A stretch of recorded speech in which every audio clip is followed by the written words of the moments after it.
It's a very big day for me, and let me tell you all why. I'm going to attempt Nigerian jollof rice for the very first time, and I have watched a million tutorials in preparation for today, and the timing is perfect because I'm home alone with my thoughts and my God. So let's begin.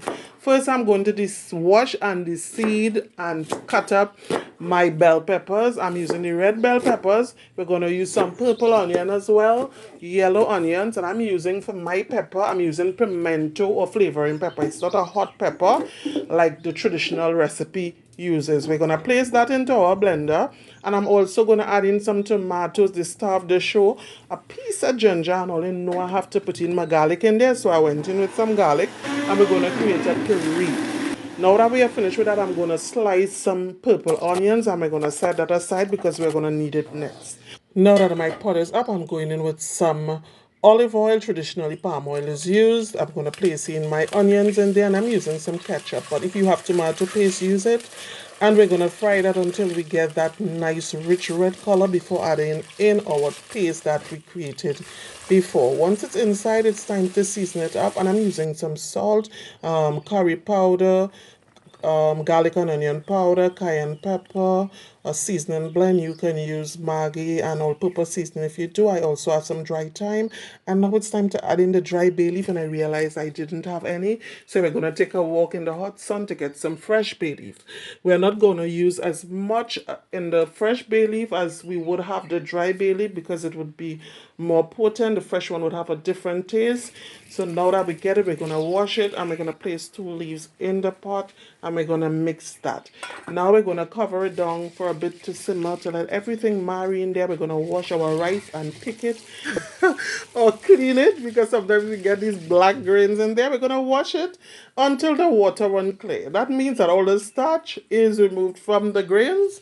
Now we're going to add that washed rice into the mixture we had up on the stove, and we're going to give that a nice little mix in there.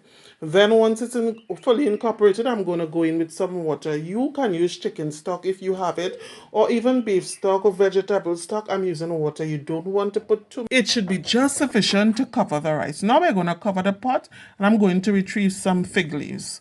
This would help it to steam even faster, and some think it add flavor. But first I must remove this vine from on the tree because if it touches me, it's going to scratch daylight out of me.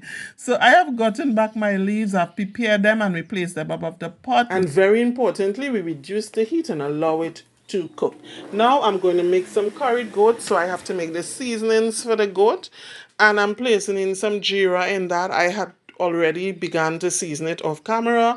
I'm putting in some curry powder. I'm using a lot of jerk seasoning. For me, it's not just hot, but it's very tasty. So I like a lot of it in there. I'm using some allspice, some clove. We're also going to put in that mixture that we made, the green seasoning mixture. I'm going to add in some salt and some cayenne pepper, mix it and set it aside. At this time, the jollof rice is cooked, so we're going to go in, add in some margarine butter, and I'm also using some cooking butter, some local cooking butter, so you know what it is. And let me give you my honest opinion on jollof rice. It has the perfect blend of spices, tanginess, and the pepper.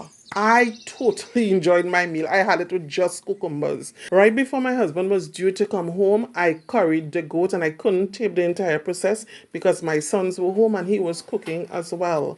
But this, I will definitely do it again. So I hope you enjoyed my video. God bless you. I love you. Bye.